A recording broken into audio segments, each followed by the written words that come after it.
এখনো কি ভয় আসে না কখন মরণের ডাক আসবে? ওরে ঘুমের মধ্যে যদি আজরাইল হাজির হইয়া যায় রে যুবক, ওই মাকেও পাবি না, বাবারেও পাবি না, একা একা কবরে চলে যাবি। বন্ধু জোর তোর আপন বন্ধুটাও পর্যন্ত মোবাইলের নাম্বারটা ডিলিট করবে, বলবে বন্ধু আর নাই, মোবাইলের নাম্বার রেখে লাভ নাই। কিসের বাহাদুরি করো রে বাবা? কার পেছনে দৌড়াও? বিদেশ থেকে টাকা নিয়ে আসছে, বিবির জন্য স্বর্ণ নিয়ে আসছে, এয়ারপোর্টে নাই মা, সব গাড়িতে রওনা, বাড়ি যাবে। বাড়ি যাওয়ার আগে আগে পানির মধ্যে গাড়ি পড়ে গেল। বেচারায় অলংকার নিয়ে কাঁদে। মানুষ বিয়া কইরা খায় না খায়, মাইয়া পোলা নিয়ে একটু আনন্দ করে, আমার কপাল কি এত খারাপ?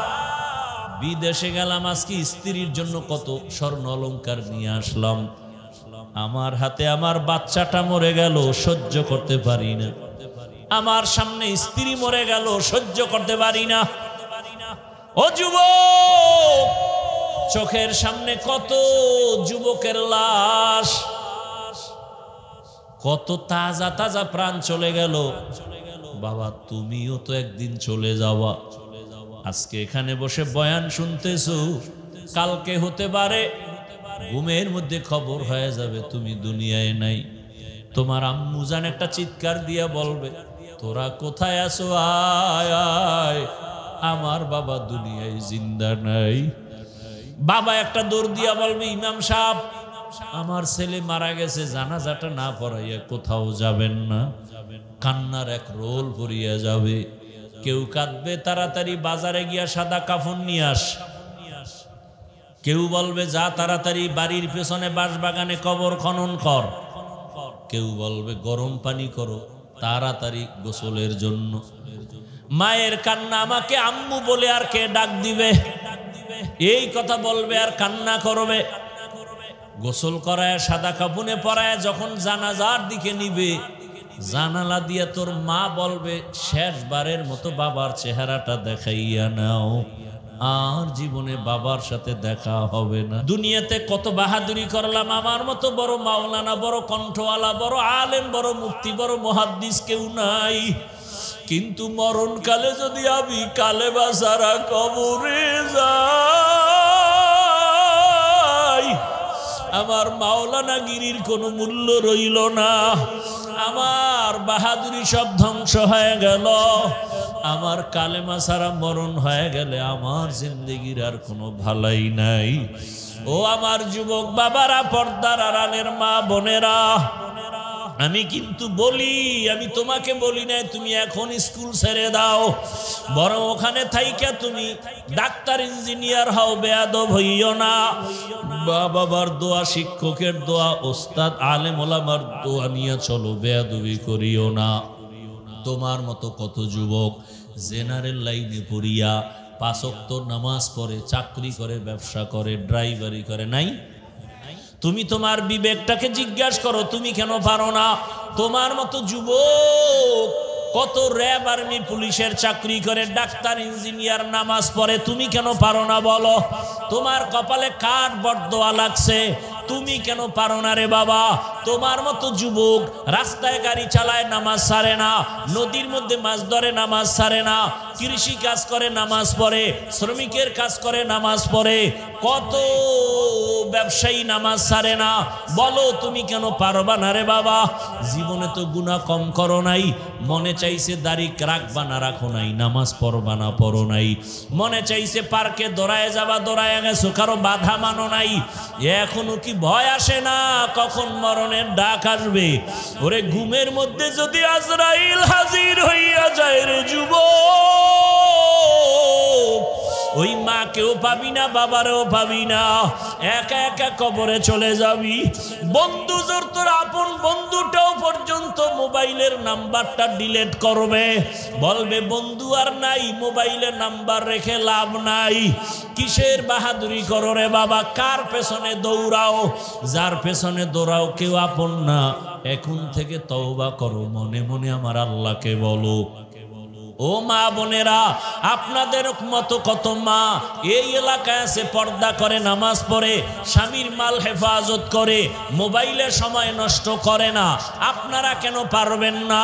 ওরে আপনাদের এত সম্মান, আপনারা তো নবীদের মায়ের মতো মা, সাহাবায়ে কেরামদের মায়ের মতো মা, আপনারা তো খাদিজা রাদিয়াল্লাহু আনহার মতো নারী, ফাতেমা রাদিয়াল্লাহু আনহার মতো নারী, আপনারা তো আম্মা জান আয়েশা রাদিয়াল্লাহু আনহার মতো নারী। একটা সন্তানকে আদর্শবান ডাক্তার বানায় যান, সন্তানের ব্যবহারে কোনোদিন আলেম ওলামা যেন কষ্ট না পায়, সন্তানের আচরণে কোনোদিন শিক্ষকেরা যেন কষ্ট না পায়, সন্তানের ব্যবহারে মা বাপ যেন কষ্ট না পায়। এমন একটা সন্তানকে মা যদি আদর্শ ডাক্তার বানায় যান, ডাক্তারি করবে, তেলাওয়াত করবে, নামাজ পড়বে, মা বাবার জন্য দোয়া করবে। এখনো সময় আছে, তওবা করেন। আর নামাজ ছাড়বেন না, বেপরদায় চলবেন না, স্বামীর মালের খেয়ানত করবেন না, মোবাইলে গুনাহ করবেন না। ও যুবক বাবারা, আল্লাহর কাছে শুধু একটা কথাই বলো মনে মনে, হে আল্লাহ, আমার মতো যুবক যদি জেনারেল লাইনে থাকিয়া চাকরি করে, ব্যবসা করে, নামাজ পড়ে, আমি কেন পারবো না? ও দয়ার মালিক, জীবনে গুনাহ তো কম করি নাই, গুনার কারণে হাত নাপাক, চোখ নাপাক, জিহ্বা নাপাক, অন্তর নাপাক। আজকে থেকে আর নামাজ ছাড়বো না, দাড়ি কাটবো না, বেপরদায় চলবো না, মা বাবার সাথে বেয়াদবি করবো না, শিক্ষকের দোয়া নিয়া, ওলামায়ে কেরাম মুরব্বীদের দোয়া নিয়া, নবীজির আদর্শ মেনে জীবনটা কাটাবো। তওবা করার মতো যদি অন্তর তৈরি হয়, ওমরের মতো যদি দিলটা পরিবর্তন আসে, খাঁটি তওবার নিয়ত যদি থাকে, দুটো হাত আমার আল্লাহকে দেখায়া দাও। আয় আল্লাহ, আমাদের তওবা কবুল করে নেন, গুনাহমুক্ত জীবন দান করেন, তওবার উপরে মজবুত হইয়া চলার তৌফিক দান করেন, আমিন।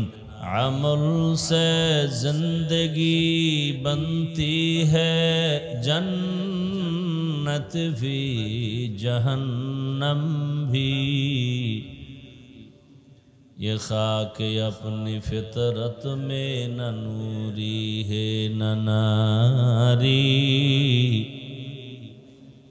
ये खाक अपने फितरत में न नूरी है न नारी।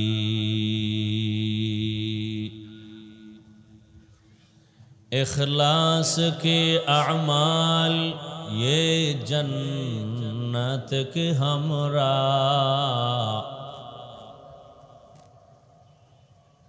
इखलास के अमाल ये जन्नत के हमरा, परहेज़ के मक़ासिद है जो तक़वा से हासिल मंद, परहेज़ के मक़ासिद है जो तक़वा से हासिल मंद, बेगैर जो अमाल हो इखलास व तक़वा, बेगैर जो अमाल हो इखलास व तक़वा,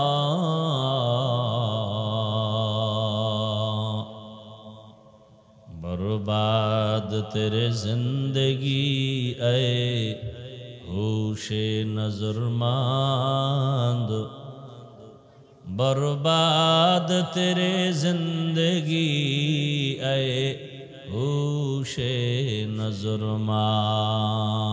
ला इलाहा इल्लल्लाह, ला इलाहा इल्लल्लाह, ला इलाहा इल्लल्लाह, ला इलाहा इल्लल्लाह।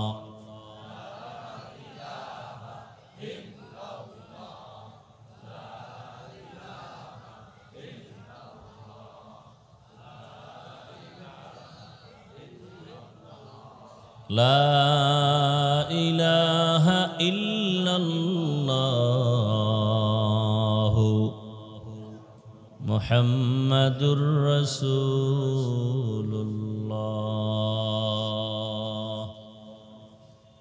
ইকো হয় কেন? ইকো বন্ধ করো। ভলিউম বাড়াও, তুমি মাইকের ভলিউম দাও, আর এই রিভাবও কমাও।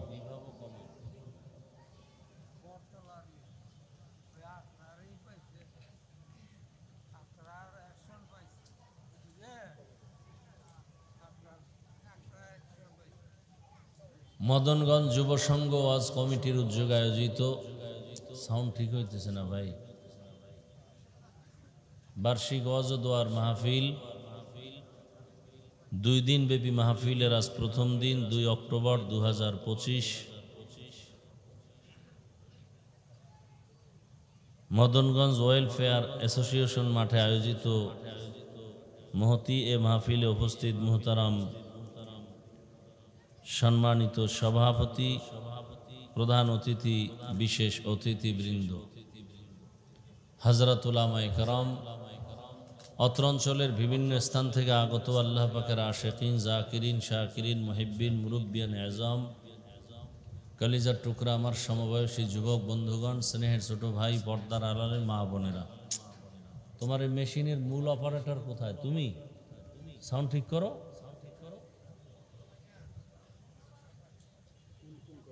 এরকম করে কেন? সাউন্ড স্পষ্ট করো।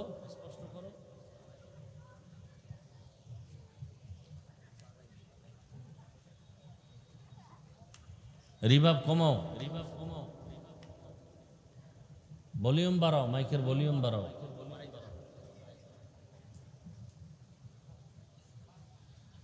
আল্লাহ পাকের দরবারে শুকর যে আল্লাহ আমাদেরকে সুস্থ রেখেছেন, সকলেই পড়ি আলহামদুলিল্লাহ।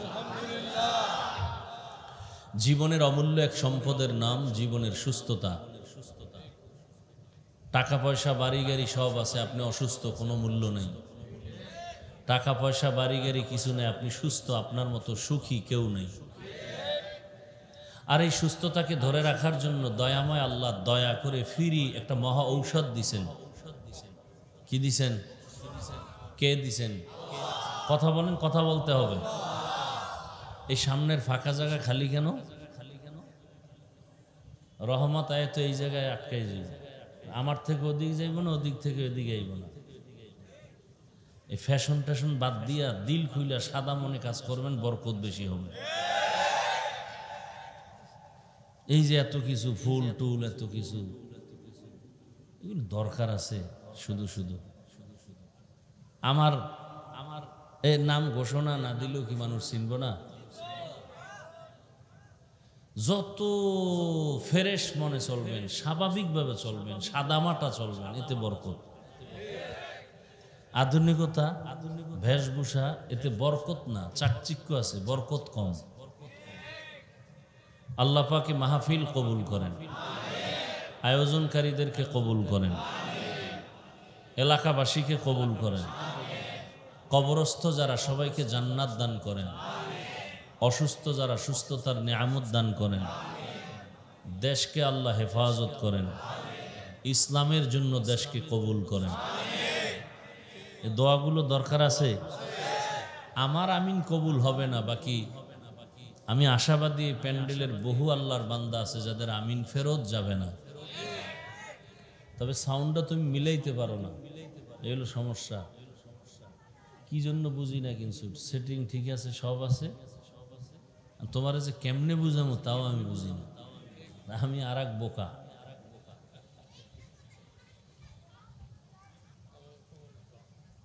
আল্লাহ তাহলে সুস্থতার জন্য একটা মহা ঔষধ দিছেন কে? কত টাকার বিনিময়? হ্যাঁ, ফ্রি। কেমন ঔষধ? মহা ঔষধ। কেমন মহা? আজও পর্যন্ত কোনো চিকিৎসা বিজ্ঞানী, কোনো ডাক্তার এই ঔষধ বানাতে পারে না, এটার সমানও করতে পারে নাই, কিয়ামত পর্যন্ত পারবেও। ওই ঔষধের নাম রাতের ঘুম। ঔষধের নাম এটা দিছেন আল্লাহ এবং ফ্রি। কিন্তু মানুষ কি দিছে? নেমো খারামের গোষ্ঠী কি দিছে? খুব বুঝেন, কথা বুঝেন, চিল্লা চিল্লি মোটেই করবেন না।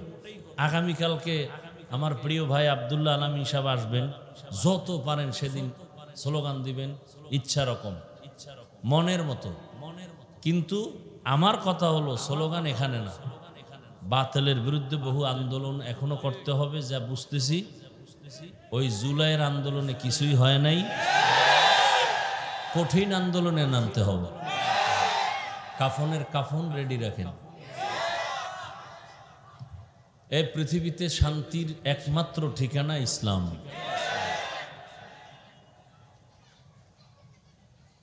সময় থাকলে বুঝাবো, যদি আমাকে বলার সুযোগ দেন। আর চিল্লা চিল্লি করলে হবে না, মোনাজাত দিয়ে চলে যাব। তো সারা দুনিয়ার মানুষ আল্লাহ দিছেন আমাদেরকে সুস্থ থাকার জন্য রাতের ঘুম, আর দুনিয়ার মানুষ এই পরিমাণ ঔষধ বানাতে পারে না, কিন্তু এটাকে ক্ষতি করার ঔষধ বানাইছে। ঘুমকে নষ্ট করার ঔষধ দিছে প্রত্যেকটা মানুষের কাছে একটা অদৃশ্য মরণস্ত্র, মোবাইল। এই মোবাইলে আমাদের জীবনকে ধ্বংস করে নিতেছে। আমাদের কোনো চিন্তাও নাই, অনুভূতি নাই, অনুশোচনা নাই, কোনো খবরই নেই। বরং আমি বলতেছি এজন্য অনেকে মনে মনে কষ্ট পাইতেছে, হুজুর অন্য ওয়াজ করেন, এটা বাদ দেন। মা বাবা সব ছাইড়ে দিবে, মোবাইল ছাড়বে না।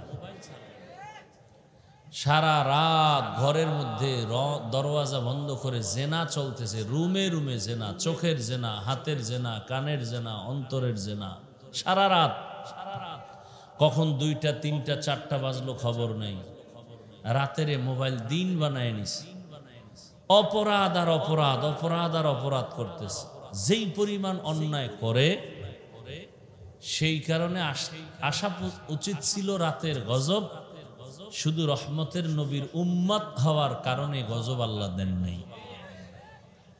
কিন্তু কপাল খারাপ, সেই রসুলকে চিনলাম না। আল্লাহ আমাদেরকে হেদায়াত দান করে।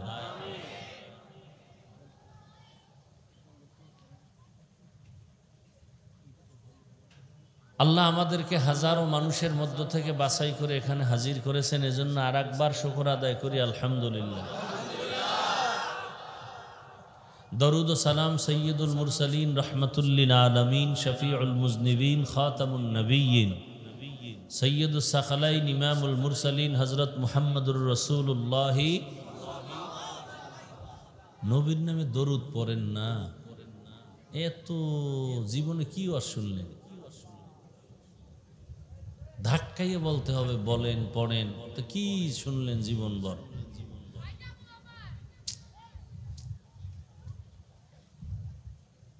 এই আপনাদের স্বেচ্ছাসেবক নাই?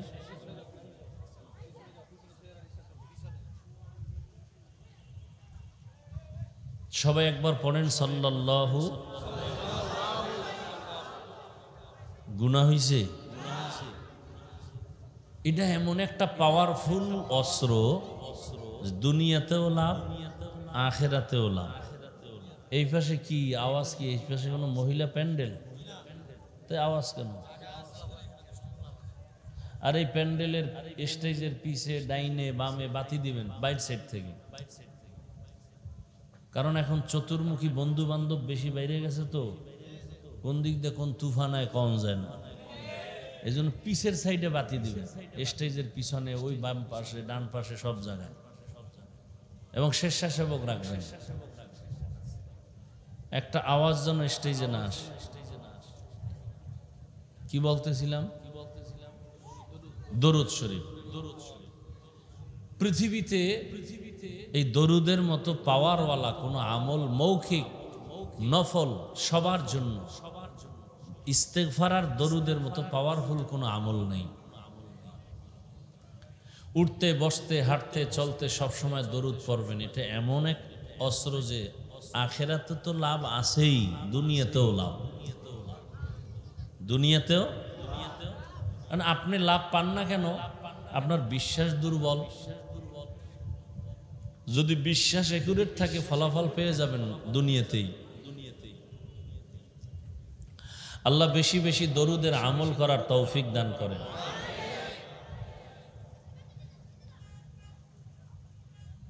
উলামায়ে কেরাম আলোচনা করছেন, বিশেষ করে আমাদের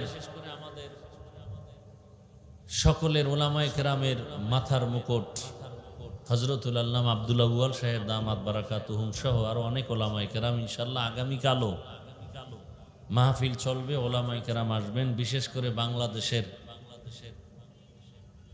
এক সময় মাঠের কিংবদন্তি হাবিবুর রহমান যুক্তিবাদী দামাত বারাকাতুহুম, এই লোকটাকে যে খারাপ বলবে আমি বলবো তার অন্তর খারাপ। আমি মানুষকে খারাপ বলার পক্ষে না, অনিচ্ছায় দুই একটা কথা যদি হয়ে থাকে এজন্য আল্লাহর কাছে ক্ষমা চাই। বিশেষ করে ওলামায়ে কেরামদের বিরুদ্ধে কথা বলবে এটা আমি বরদাস্ত করতে পারি না, যে লাইনের হোক। কারণ কিয়ামত পর্যন্ত জমিনে রসুল এসে দাওয়াত দিবেন না, সাহাবায়ে কেরাম আর আসবেন না। এ জাতিকে শান্তির মুক্তির পথ দেখাবে একমাত্র ওলামায়ে কেরাম। আল্লাহর দেওয়া নেয়ামত যুক্তিবাদী সাহেবের কণ্ঠ কে দিছেন? না আপনার দাদায় দিছেন না, তো মাস্তানি করেন কেন আরেকজনের কণ্ঠর বিরুদ্ধে? কণ্ঠ কার দান? যদি আপনি এর বিরোধিতা করেন তো আপনি তো গাদ্দার, আল্লাহর নিয়ামতের সাথে গাদ্দারি করলেন। এবং আল্লাহ দেখাইতেছেন যে কণ্ঠ আমার দেওয়া, আমি যতক্ষণ রাখি ততক্ষণ থাকবে, আমি রাখবো না চলে যাবে। বাহাদুরি করার কিছু নেই। দোয়া করে গেলাম আল্লাহ তার হায়াতে বরকত বাড়ায় দেন, কণ্ঠের মধ্যে আরো মহাব্বত আরো স্পষ্টতা বাড়ায় দেন। একটা মানুষ বিভিন্ন লাইনে আছে কিন্তু তার মহাব্বতে বয়ান শুনে আল্লাহ। ওলামায়ে কেরামরা যা বয়ান করেছেন ইনশাআল্লাহ যা হচ্ছে হবে, সব সহি তরিকা আমাদেরকে আমল করার তৌফিক দান করেন। আপনারা যারা মিডিয়া তো অল্প দেখা যায়, আমার বয়ান অন্তত কখনো কাট করবেন না, পুরো বয়ান দিবেন, নাহলে আমারটা রেকর্ড করবেন না, খবরদার। কন্টিনিউ দেওয়ার দরকার নেই, কাজ করেন। এটারই হালাল বানায় করলে হালাল, এই জায়গায় আপনি হারাম বানায় করলে হারাম। প্রত্যেকটা মানুষ জান্নাতে যাওয়ার রাস্তা আছে যদি সে গুছায় নিতে পারে। একটা লোক স্কুলে পড়ে, ওখানে পড়ায় জান্নাত পাইতে পারে। কলেজে পড়াইতেছে, কলেজে পড়ে জান্নাত পেতে পারে। ব্যবসা করে, ওখান থেকে জান্নাত পাওয়ার রাস্তা আছে, গ্রহণ করি না। আবার আমি ওয়াজের প্যান্ডেল আছি, এখান থেকে আমি জাহান্নামও কামাই করতে পারি যদি ইখলাস না থাকে। তাই আমার ওয়াজ মাহফিল সব কিছু ধ্বংস। এজন্য একটু আগে বলে আসছি এক জায়গায় হাদিসে পাকে রসুল বলছেন কিয়ামতের দিন সর্বপ্রথম 3 ব্যক্তি জাহান্নামে যাবে। কোন 3 ব্যক্তি? যেই 3 ব্যক্তির ব্যাপারে দুনিয়ার জ্ঞানীরা বলে এরা বিনা হিসাবে জান্নাতি। দুনিয়ার জ্ঞানীরা বলবে এরা কি? আমরা হুজুরেরাও বলবে 3 জন ব্যক্তি জান্নাতি, কিন্তু আল্লাহ বলবেন ফেরেশতাকে ধর, জাহান্নামের শিকল লাগায় জাহান্নামে নাও। কেমন 3 ব্যক্তি যে দুনিয়ার সবাই বলবে জান্নাতি, আল্লাহ বলবে জাহান্নামী? আবু হুরায়রা থেকে হাদিস বর্ণিত, প্রথম ব্যক্তি হবে শহীদ, যুদ্ধের ময়দানে গিয়া কালেমার জন্য গলা কাটছে, রক্তমাখা জামা নিয়ে দাঁড়াবে, আল্লাহ বলবে রে ধর, জাহান্নামের শিকল লাগায় জাহান্নামে নিয়ে যাও। কেন বলার সময় নেই। আর একজনকে ডাকবে আমার মতো আলেম, এই হাফিজুর রহমান, এই সাইজের যারা আছে দিকে, তোরে এলেম দিছিলাম কি করছো? আরে আল্লাহ দুনিয়া গরম বানায় ফেলাইছে, মানুষকে দাওয়াত দিছি। হ্যাঁ মানুষ তো এইটাই বলছে না, না আমি তো তোর ভিতরেরটা জানি, তুই মানুষের ওয়াজ করছো কিন্তু রাতের বেলা যে মোবাইলে গুনাহ করছো এটা তো আমি জানি। তুই মানুষ জানে তুই মসজিদের বড় ইমাম, তা আমি তো জানি তুই সারা রাত হাতের জিনা করছো, চোখের জিনা, মোবাইল চালাইছো, বউয়ের হক আদায় করো নাই, সন্তানের হক আদায় করো নাই, মুসল্লির হক ঠিক মতো আদায় করো নাই, বাবা মায়ের হক আদায় করো নাই।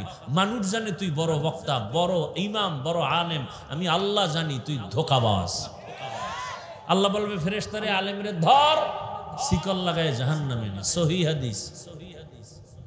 3 নাম্বার ভদ্রলোক হবে যারা মাদ্রাসা মসজিদে দান করে আর এই ওয়াজের আয়োজন করে আর বাহাদুরি করে। মাদ্রাসায় দান করছে 50,000, চায়ের দোকানে চাপাবাজি করে, মাদ্রাসাতে আমি করে দিছি। এরকম চাপাবাজ আছে না নাই?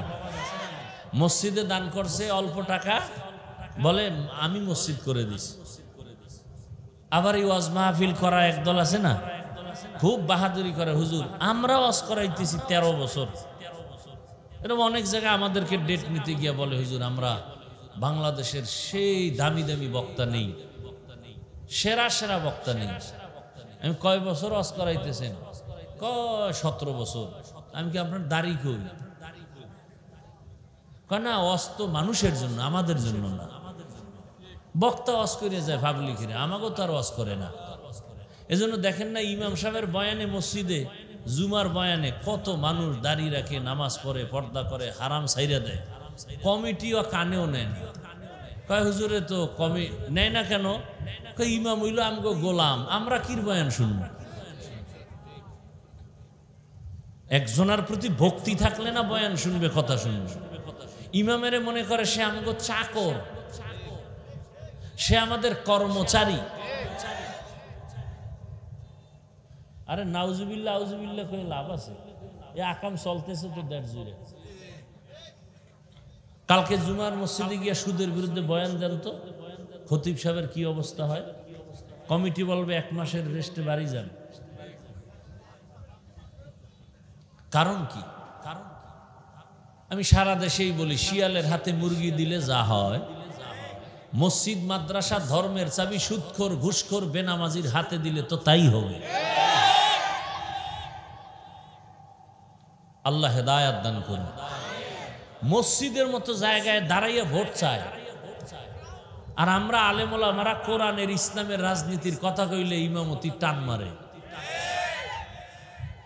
এই পোস্টারে কত জায়গায় নেতাগো নাম, দুনিয়ার বক্তব্য দিব একেবারে লেডিস জন্ডিস মিলাইয়া। আমরা আল্লাহর রসুলের রাষ্ট্র পরিচালনার কথা বললেই বলে রাজনীতির ওয়াজ করা যাবে না। মানে জাতিকে এমনভাবে ব্রেন ওয়াশ করছে যে আগুন পানি যেমন আলাদা, ইসলাম আর রাজনীতি আলাদা। আর আমি বলে আসছি আজকেও তুষার দ্বারা যে ইসলাম আগুন পানির মতো না, চিনি পানির মতো। চিনি আর পানি মিশ্রিত হলে যেমন আলাদা করা যায় না, ঠিক ইসলাম রাজনীতি থেকে আলাদা না। কোরআন হাদিস রসুলের আদর্শ ইসলাম রাজনীতিতে না থাকলে ওটা রাজনীতি না, ওটা দুর্নীতি আর পেটনীতি। রাজনীতি মানেই হলো ইসলাম, ইসলাম মানেই হলো পবিত্র শান্তির ঠিকানা। ইসলামী রাজনীতি ছাড়া সব নাপাক, ইসলামী রাজনীতি শুধু পাক। আচ্ছা আমাকে বলেন তো, সুলাইমান নবী গোটা দুনিয়া চালায় নাই? ঘটনা কোরআনে নাই? ইউসুফ নবী মিশরের অর্থমন্ত্রী ছিলেন না? ঘটনা কোরআনে নাই? জুলকারনাইন বাদশাহ গোটা দুনিয়া শাসন করেন নাই? আমাদের রসুল মদিনার রাষ্ট্র চালান নাই? ইসলামে ঘটনা নাই? তো কেন বলেন রাজনীতি নাই? আল্লাহ হেদায়াত দান করুন। আল্লাহ মানুষকে ব্রেন পুরা উল্টা পাল্টা করে ফেলেছে। হ্যাঁ, আপনি রাজনীতি করেন না, আপনার সাথে কোনো দ্বন্দ্ব নাই, সালামটা আমি আগে দেব, কিন্তু বিরোধিতা করলে কোনো ছাড় দেওয়া হবে না। খুব বুঝেন, ভালো করে বুঝেন, চিল্লেন না কিন্তু, বারবার বলছেন। আমি কি বলতে চাই বুঝেন। একজনে নামাজ পড়ে না, তাকে গালি দেওয়া কেন? তার অন্তরে নামাজের আগ্রহ আছে। হুজুর চেষ্টা করি, মাঝে মাঝে পড়ি, দোয়া করেন ইনশাল্লাহ আরো চেষ্টা করব। তাহলে সে নামাজ না পড়লেও মুমিন। আর একজন বলে নামাজ না পড়লে অসুবিধা কি? ও নামাজ না পড়ার অবস্থায় বেঈমান। তাহলে নামাজ পড়ে না মুমিন, নামাজ পছন্দ করে না বেঈমান। আপনি দাড়ি রাখেন না, কোনো গালি নেই, ঝগড়া নাই, সালাম আমি আগে দেব, কিন্তু দাড়ির বিরোধিতা করলে আপনার খবর আছে, আপনি তখন আর মুমিন না, তাজা বেঈমান। আপনি ইসলামী রাজনীতি করেন না, কোনো গালাগালি নেই, আপনি মুমিন, কিন্তু বিরোধিতা করলে আপনি বেঈমান। আপনি পর্দা করেন না, আপনাকে গালি দেওয়া যাবে না, কিন্তু যদি বিরোধিতা করেন তো আপনার ঈমান নাই, আপনি মুমিন না, আপনি বেঈমান। নামাজ না পড়া আর পছন্দ না করা কি এক? এই জিনিসটা মনে রাখবেন। আল্লাহ বুঝার তৌফিক দান করেন। ওলামায়ে কেরাম আলোচনা করবেন, আল্লাহ সব আলোচনা সব কথা সহি তরিকায় আমলের তৌফিক দান করেন। আমি তেলাওয়াত করছি এক আয়াত, রসুলের দুইটা হাদিস আমি পড়েছি, আপনাদের ধৈর্যের উপরে বয়ান হবে ইনশা। তবে মিনিটের জন্য একটা আমল দিব, আমলটা হাতে হবে কিন্তু জবান বন্ধ থাকবে, বয়ান চলবে। আপনাদের লোক নামায় দেন, কই নাইলে হবে না, কিন্তু সে কিচ্ছু হবে না। স্বেচ্ছাসেবক যাবে, নগদ কিছু দান করবেন মাহফিলের জন্য, 1500 যা পারেন। আমি কালেকশন করি না, যতটুকু বললাম। যারা লোক আছে নেমে যান, আর বয়ান শুনতে থাকবেন, কোনো আওয়াজ যেন না হয়। যারা দিবেন পকেট থেকে বের করে দিয়ে দিবেন, খালাস। আর স্টেজে কেউ ব্যাগ নিয়ে অন্তত আমার সামনে আসবেন না, পিছনে কোথাও দিয়ে দিবেন। আল্লাহ কবুল করেন। এই শুনেন, আপনারা যারা আয়োজন করেন, সভাপতি কই? আপনি সেক্রেটারি কে? বাইরে আছে। কে কমিটির সবাইরে অজহুনান লাগবো না? তারা সবাই থাকবো না এখানে? সবাইকে বয়ান শুনতে হবে। ওয়াজের মূল বরকত মোনাজাত, এই কথাটা মনে রাখবেন। দোয়া, দোয়া। ওয়াজের মূল কি? দোয়ার আগে কালেকশন দিলে জিব্রাইলও এই দোয়া করলে একটা লোক থাকবে? এই সংস্কৃতি পাল্টান, এটা পাল্টাইতে হবে। কোনো বক্তাকে মোনাজাতের আগে অন্তত কোনো ডিস্টার্ব করবেন না। বয়ানের মাঝখানে মোনাজাত দিবে। এই যে মানুষের দিলটা নরম হয়ে থাকে, ওই সময় দোয়া করলে মানুষ 2 ফোঁটা চোখের পানি অবস্থায় আল্লাহর কাছে গ্রহণযোগ্যতা লাভ করবে। এখন এই বয়ান করতে করতে এমন একটা টাইমে মানুষের দিল নরম, ফট করে কই টাকা দেন, মোনাজাতের বাস দিয়ে দিলাম। মানুষ কইবে টাকার গুল্লি মারি, ওয়াজ আর একদিক, আমি আর একদিক। ও জোতা লয়ে দৌড়, বাসায় গিয়ে দেখবে আর একজনের জোতা নিয়ে এসে। ধরা খাইলে কইবে টেস্ট করলাম, ধরা না খাইলে জোতা গেছে গিয়ে। আল্লাহ হেদায়াত দান করুন।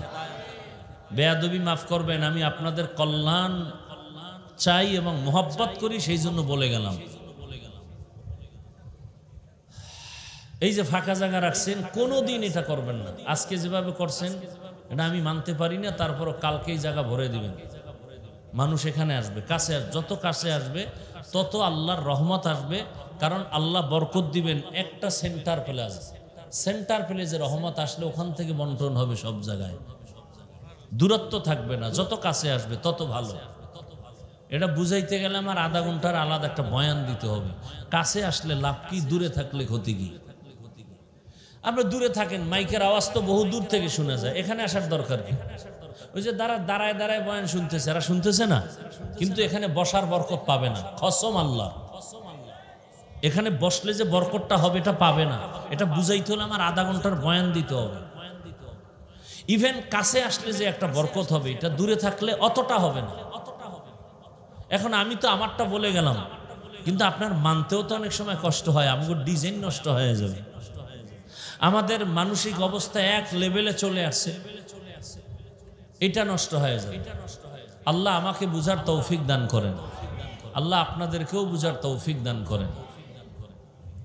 আয়াত ও হাদিসের তরজমাটা বলে নেই, এরপরে কিছু ব্যাখ্যা শোনাবো ইনশাআল্লাহ। ফামান কানা ইয়ারজু লিকা রাব্বিহি ফালইআমাল আমালান সালিহা ওয়ালা ইউশরিক বিইবাদাতি রাব্বিহি আহাদা। আল্লাহ বলেন, হে রাসূল করিম সাল্লাল্লাহু আলাইহি ওয়া আলিহি ওয়াসাল্লাম, আমার পক্ষ থেকে আমার বাণী মানুষের কাছে পৌঁছে দেন। মূলত আমি বলতেছি, রসুল হলেন স্পিকার। বলতেছেন কে? আল্লাহ। ও দুনিয়ার মানুষ, তোমরা যদি কেউ অন্তর থেকে চাও রবের সাথে মোলাকাত করবা, রবের সাথে সাক্ষাৎ করবা, তোমাদের জন্য 2টা কর্মসূচি। ফামান কানা ইয়ারজু লিকা রাব্বিহি ফালইআমাল আমালান সালিহা। তোমাদের জন্য আবশ্যকীয় নেক আমল। দ্বিতীয় সতর্কবাণী, আমলের মধ্যে, ইবাদতের মধ্যে রবের সাথে কাউকে অংশীদার বানাইবা না, শিরিক করবা না। রহমতের নবী বলেন, আখলিস দীনাকা ইয়াকফিকাল আমালুল কলিল। অল্প আমল করো, অল্প অল্প আমল তোমাকে জান্নাতে নিবে। তবে আমলের মধ্যে থাকতে হবে ইখলাস। কি থাকতে হবে? ইখলাস। অন্য আর একটা হাদিসের অংশ পড়েছি, রহমতের নবী বলেন, লা তাআতা লি মাখলুকিন ফি মাসিয়াতিল খালিক। আল্লাহকে অসন্তুষ্ট করে পৃথিবীর ভিন্ন কারো আদেশ নিষেধ মেনে নেওয়া হারাম। আল্লাহকে বেজার করে মা বাবার কথা মানা হারাম। আল্লাহকে অসন্তুষ্ট করে পীরের কথা মানা হারাম। আল্লাহকে অসন্তুষ্ট করে নেতা নেত্রীর কথা মানা হারাম। আল্লাহকে অসন্তুষ্ট করে ইমাম আমার ওস্তাদের কথা মানা। এক কথায় সবাইকে বেজার করা যাবে, আমার আল্লাহকে বেজার করা যাবে না। কিন্তু আমরা প্রত্যেকটা ক্ষেত্রে দুনিয়ার সবাইকে খুশি করি, আল্লাহকে বেজার করি। কি পর্দা করলে আল্লাহ খুশি, আমার শ্বশুর বাড়ির শালি বেআইন এরা বেজার, চাস্তো বোনেরা বেজার, চাস্তো ভাইয়েরা বেজার, ঠিক নি? এখন কয় যে আল্লাহরে পরে রাজি করমু মরার আগে আগে। এখন চাস্তো বোনেরে খুশি করি, মামতো বোনেরে খুশি করি, বেআইনেরে খুশি করি, শালিরে খুশি করি। মায়েরে সালাম দেয় না কুলাঙ্গার, বেআইনেরে সালাম দেয়। আম্মা আব্বাকে সালাম দেয় না, চাস্তো বোন মামতো বোনেরে সালাম দেয়।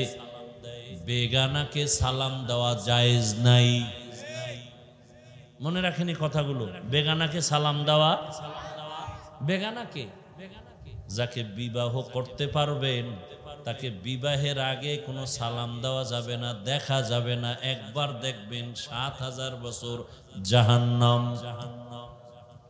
কুল লিল মুমিনিনা ইয়াগুযযু মিন আবসারিহিম, পুরুষেরা নজরকে নিম্নগামী করো, সংযত রাখো বেগানার থেকে। ওয়াকুল লিল মুমিনাতি ইয়াগুযযুনা মিন আবসারিহিন্না, ও নারীরা পুরুষের থেকে নজরকে সংযত রাখো। কারণ ধর্ষণ বন্ধ করার প্রথম মেডিসিন হলো চোখের দর্শন বন্ধ করো। আল্লাহর জাতের কসম, যতদিন পর্যন্ত চোখের দর্শন বন্ধ না হবে, কন্ট্রোল না হবে, কসম আল্লাহর, ততদিন পর্যন্ত জমিনে ধর্ষণ বন্ধ হবে না। কোন র্যাবের বাপেরও ক্ষমতা নেই। ধর্ষণ বন্ধ করতে হলে আগে কি বন্ধ করতে হবে? চোখের দর্শন। এজন্য আল্লাহ বলেন কুল্লিল মুমিনিনা ইয়াগুযযু মিন, মুমিন বললেই তো নারী পুরুষ এখানে আছে। কয় না না, নারীদেরকে আল্লাহ আবার আলাদা সতর্ক করলেন। অকুল্লিল মুমিনাতি ইয়াগুযুনা মিন আবসারিহিন্না, মুমিনদের বলি আল্লাহ আবার আলাদা করে নারীদেরকে বললেন সাবধান, নজরকে সংযত করো।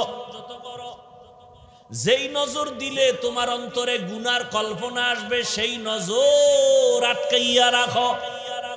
শুধু কি নারী, সদ্দু খাসালাত মর্দে নাদা রানিশা সোহবত সবয়া রগবত বাজনা। ছোট ছোট বাচ্চা আছে, কিউট না, অনেক সুন্দর, অনেক সুন্দরী আছে না নাই? এই বাচ্চাদের দিকে তাকাইলে যদি তোমার ভেতরে গুনার আকর্ষণ হয়, তাকানো হারাম।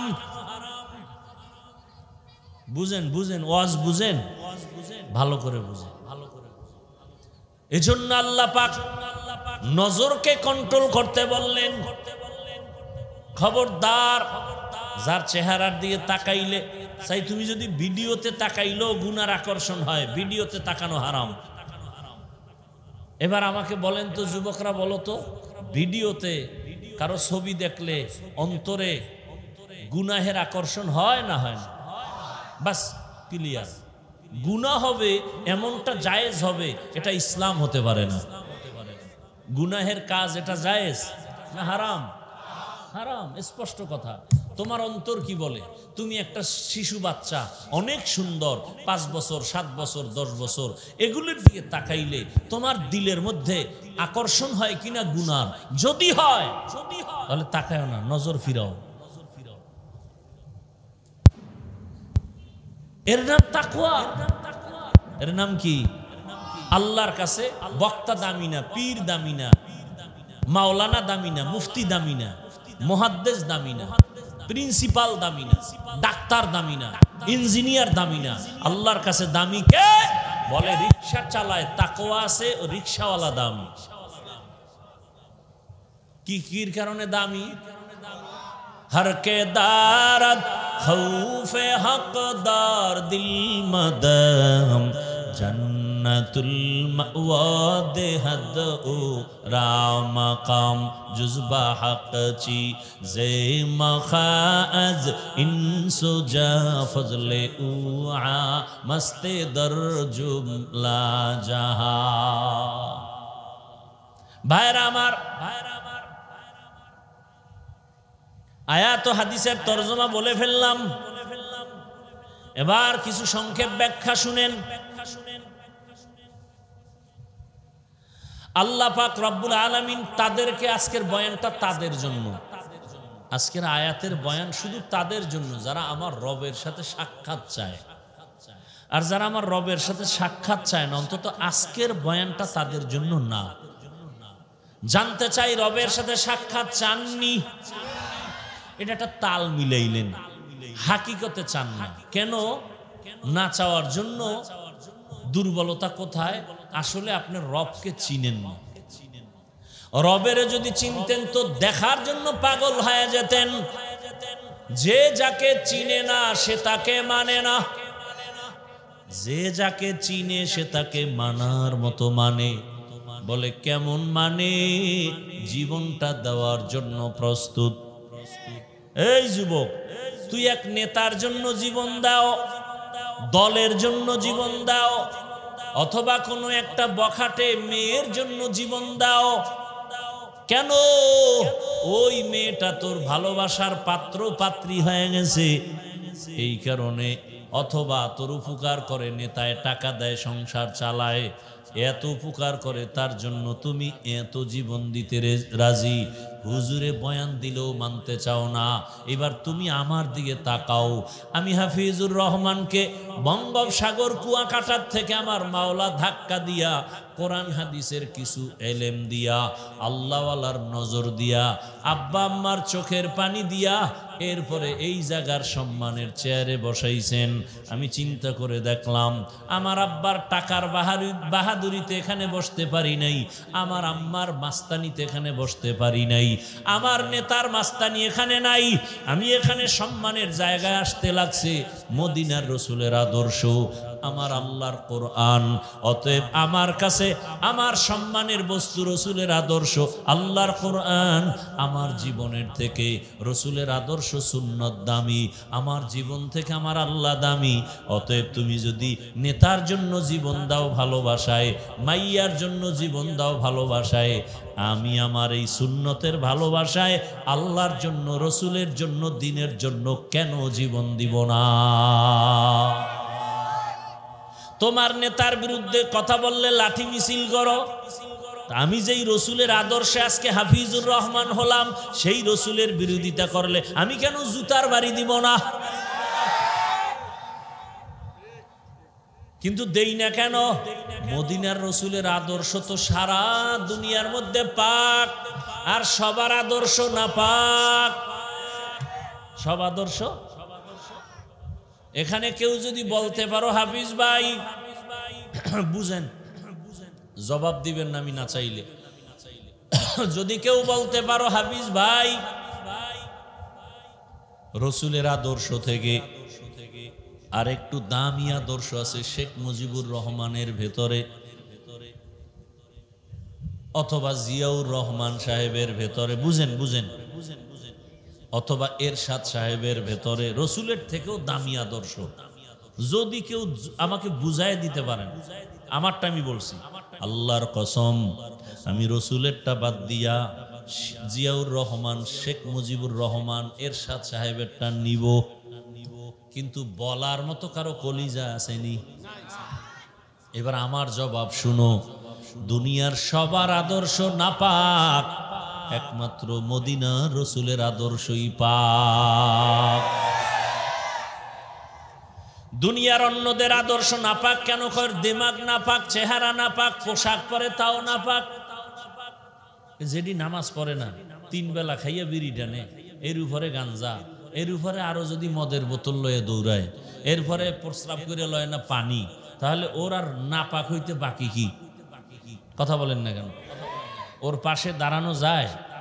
নামাজ ভেঙ্গে যাবে ওর পাশে দাঁড়াই। দেখেন না, বললে ভাই চলো নামাজ পড়ে, না না হুজুর আমার শরীর ঠিক নেই। তুই কি মহিলা? এই নিমক হারাম, বিয়াদব। এরপরে যখন হুজুর ধরছে শক্ত করে, না শরীর ঠিক না থাকলেও চলবে, নামাজ হয়ে যাবো, আমি দোয়া করবো। না হুজুর আমার পোশাক ঠিক নেই। কিও? প্রস্রাব করে পানি লয় না। এর আছে না নাপাক মানুষ, প্রস্রাব করে পানি নেয় না? আপনারা মাইন্ড করতেছেন, আপনার মাইন্ডে কি আর আসে যাবে? আমরা আগেও যেমন ছিলাম এখনো আছি, কোনো টেনশন নেই। আমাদের মতো বাদশার হালাতে কেউ নেই। কেন? আমাকে এই চেয়ার জনগণ দেয় নেই, ভোটে দেয় নেই। এ চেয়ার আমার আল্লাহ দিছে, এ চেয়ারের কোনো মেয়াদ নাই। আর জনগণের তে যারা চেয়ার লইছে, চেয়ারের পায়া ভাঙিয়ে গেছে। চেয়ারম্যান সাহেব নাই, এমপি নাই, মন্ত্রী নাই, যারা আছে এরাও নাই। কেন? টাকা দিয়া সম্মান কিনলে প্রথমে পায় ফুলের মালা, ফাইনালে জুতার মালা। আর আমরা টাকা দিয়ে সম্মানের চেয়ার লই নাই, কে দিছেন? রসুলের আদর্শের কারণে এই সম্মান।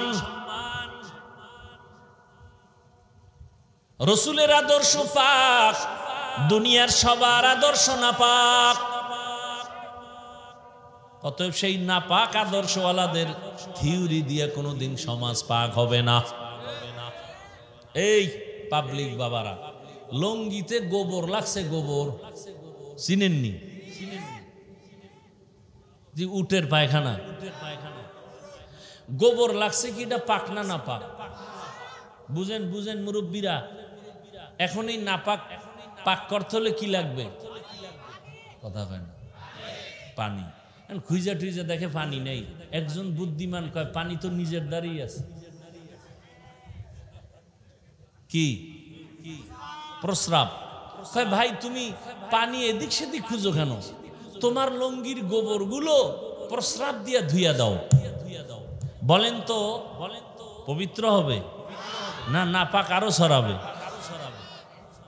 তো যেই মানুষটার দিমাগ নাপাক, খায়, মদ পান করে, নেশা পান করে, সব উল্টা পাল্টা, পোশাক নাপাক, বডি নাপাক, খায় নাপাক, এই লোকটার থিওরি গুলো তো নাপাক হবে। এর কাছে যদি কই তুমি সমাজটারে আমাকে একটু পাক করে দাও, তাই তো প্রস্রাবের মতো আরো নাপাক বানাবো। রাজনীতি করতেছি না? খারাপ লাগতেছে না? ভাইরা আমার, বড় কঠিন হালাত।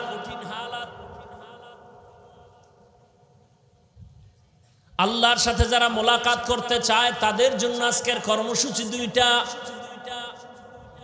রবের সাথে মোলাকাতের চিন্তা নাই কেন? রবের চিনি না। চিনলে তো মোহব্বত বাড়বে। রবকে, রবের চিনো না? ভালো করে চিনো রবকে। আসমানের দিকে তাকায় দেখো, এই যে প্যান্ডেল বানাইলো, এই প্যান্ডেলটাকে টাইট রাখার জন্য কত খুঁটি। ডেকোরেশনের লোকগুলো পারে না আরো 2 কাতার বাড়ায়। কেন? যত খুঁটি দিব তত মজবুত হবে, তুফানেও ভাঙবে না। আর আমার আল্লাহ এমন আসমান বানাইছেন, জমিন থেকে 500 বছরের দূরত্ব প্রথম আসমান। আসমানের ভেতরে 2টা দরজা আছে। কয় দরজা? জমরাত ইয়াকুত দ্বারা বানানো। প্রত্যেকটা আসমানে, কয় আসমান? প্রত্যেকটা আসমানে 2টা করে দরওয়াজা। এক দরজা দিয়ে রিজিক আসে, আর এক দরজা দিয়ে আমার আমল আরশে আজিমে চলে যায়। দরজার মধ্যে তালা লাগানো আছে, নূরের তালা। নূরের তালা চাবি কই? বলে চাবি হলো বিসমিল্লাহ। চাবি কি? এখান থেকে প্রথম আসমান। নবী বলেন আমি তালা খুললাম, বিসমিল্লাহ বললাম, তালা খুললো। মেরাজের রাতে ভেতরে ঢুকলাম। আসমানের ভেতরটা আবার বিশাল প্যান্ডেল, ভিতরে জায়গা 500 বছরের দূরত্বের মতো। এখান থেকে আবার উপরে খালি জায়গা এরকম মহাশূন্য, 500 বছরের দূরত্ব। এর উপরে দ্বিতীয় আসমান, এর উপরে আবার মহাশূন্য, এর উপরে তৃতীয় আসমান, এর উপরে আবার মহাশূন্য, এর উপরে চতুর্থ আসমান। আল্লাহ কয় তাকায় দেখ, এই যে 7টা আসমান আল্লাহ সেট করলেন, উপর থেকে রশির কোনো টানাও নাই, নিচের থেকে একটা খুঁটিরও কোনো ব্যবস্থা নাই, নড়াচড়াও করে না।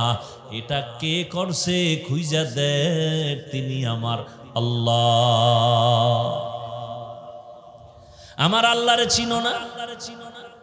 লবণের এখানে পার্শ্বে সিমেন্ট ফ্যাক্টরি আছে না, ওটা 6 মাস সিমেন্ট বের হয় আর 6 মাস লবণ আসে। হ্যাঁ, সিমেন্ট ফ্যাক্টরি থেকে লবণ আসে না, লবণ ফ্যাক্টরি থেকে কখনো সিমেন্ট বের হয় না। আমার মাওলা কেমন কারিগর! আমার আম্মা জানের আল্লাহ ফ্যাক্টরি বানাইয়া 10টা সন্তান পাঠাইছেন। একজনের চেহারার সাথে অন্যের চেহারার কোনো মিল নাই। একই ফ্যাক্টরির সন্তান, 5টা ছেলে 5টা মেয়ে, চেহারার সাথে মিল নাই, কণ্ঠের মিল নাই। আমার আল্লাহরে চিনো? সারা দুনিয়ার মানুষ এক জায়গায় করো, অমুকের চেহারা অমুকের মতো দেখা যায়, আঙ্গুলের টিপ লাগায় দেখ, দুনিয়ার কারো আঙ্গুলের ডিজাইনে মিলবে না। চোখের মধ্যে যে ডিজাইন আমার আল্লাহ দিছেন, আমার চোখের ডিজাইনের সাথে পৃথিবীর কারো চোখের ডিজাইন ভেতরে মিলবে? গবেষণা কইরা চিকিৎসা বিজ্ঞানীরা কয়, মানুষকে চিনার জন্য আঙ্গুলের ছাপ সহ চোখের ক্যামেরা লাগাও, চোখের চাহনিটাও নিয়ে নাও, তাহলে পার্থক্য হবে। আইডি কার্ড নকল হয় না? দুনিয়ার সব নকল। আঙ্গুলের টিপ কি আর নকল করা সম্ভব? কোনোদিনও সম্ভব। আমার আল্লাহকে চিনো রে বাবা? মাইকে কথা বলি, ব্যাটারি যায়, বিদ্যুৎ চালায়, বিল যায়। আমি যেই কণ্ঠ দিয়ে কথা বলতেছি, এই কথা কোন মেশিন থেকে বের হয়? মেশিন কই? কই মেশিন? ওই মেশিনের তেল কে দেয়, পেট্রোল কে দেয়? আমার গাড়ি চলে, তেল না থাকলে তাড়াতাড়ি পাম্পে ঢুকায় তেল লা, গ্যাস লা। দুনিয়াতে আইসা যে জিব্বা নাড়ায় নাড়ায় কথা বলতেছি, কত হাজার কোটি কথাই জিব্বায় সাপ্লাই দিল। গাল ব্যথা করে, ঠোঁট ব্যথা করে, কপাল ব্যথা করে, মাথা ব্যথা করে, জিব্বা ব্যথা করে না? করে। ঘুমের মধ্যেও কথা চলে। আমার মাওলারে চিনো? রাতের বেলা ঘুমাইতে গেছো, আল্লাহরে চিনার পরিচয় দিতে দিতে আমার বাকি আর আলোচনা হবে কিনা জানি না, শুনতে থাকো ভাইয়ারা আমার। রাতের বেলা ঘুমাইছে, মশা, এসি মশারি কিনছে। এসি কি মশারি? মানে এই আপনি কিসের এসি লাগান? জেনারেল টেরানেল ফেল, মশারি হইছে এসি। এমন সুন্দর, আজকে খুশির ঠেলায় মশারি টানায় ঘুমাইছে। বাতি নিবায় যখন একটু চোখ লাগাইছে, হঠাৎ করে শুনে কানের সামনে মশার গানের আওয়াজ চলতেছে, নাকের সামনে মশার গানের আওয়াজ। মাথা গরম হয়ে গেল, বাতি জ্বালাও। বাতি জ্বালায় দেখে মশারির ছিদ্র এত ছোট, পিপিলিকাও ঢুকার কথা না, কিন্তু মশা ঢুকলো কেমনে? আল্লাহ এবার আর একটু চিন্তা কর, মশারির ছিদ্র দিয়ে মশা ঢুকছে, এর থেকে তোর কানের ছিদ্র কত বড়, নাকের ছিদ্র কত বড়। মশারি দিয়া ঢুকছে ঠিক তোর কানের সামনে ঘুরে, ভেতরে ঢুকে না, নাকের সামনে ঘুরে ভেতরে ঢুকে না। যদি একটা ঢুকে যাইয়া চান্দির গোড়ায় গিয়া কইতো আই এম সরি, বুঝছিলাম তুমি নমরুদ। একটা মশা ভিতরে ঢুকলে উপায় আছে? হ্যাঁ, নমরুদ্দার ঢুকছিল না, কথা কয় না। মাথার জায়গায় গিয়ে বইয়ে ফাঁকে ফাঁকে একটা মিস কল দেয়, আর চান্দি গরম। এত ডাক্তার কবিরা সব শেষ, আল্লাহর কুদরত একদিন জোতা কপালে বাড়ি খেয়ে দেখে যে ব্যথা কমে গেছে।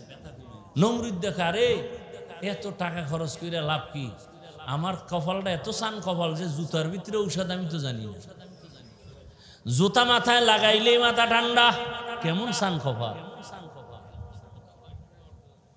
জুতা দিয়ে হালকা বাড়ি দেয়, ব্যথার মেয়াদ কমে যায় আরো বেশি, আর একটু জোরে বাড়ি মারলে ব্যথা আরো কমে।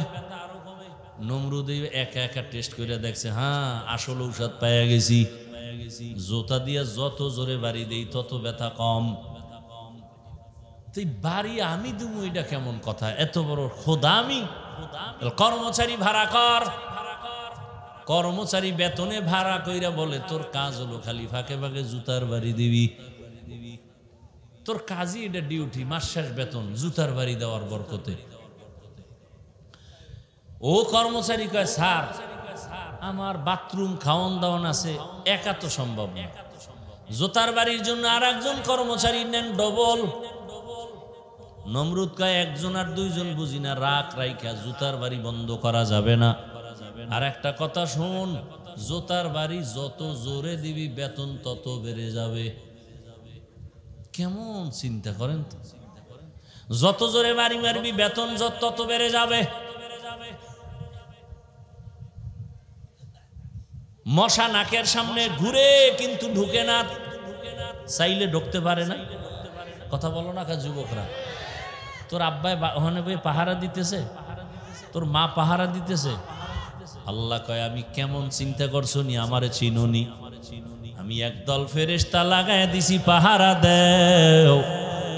আমার বান্দা সারাদিন কষ্ট করেছে, ব্যবসা চাকরি দোকানদারি করেছে, রাতের বেলা আরামে ঘুমাবে, মশা যেন ক্ষতি না করে।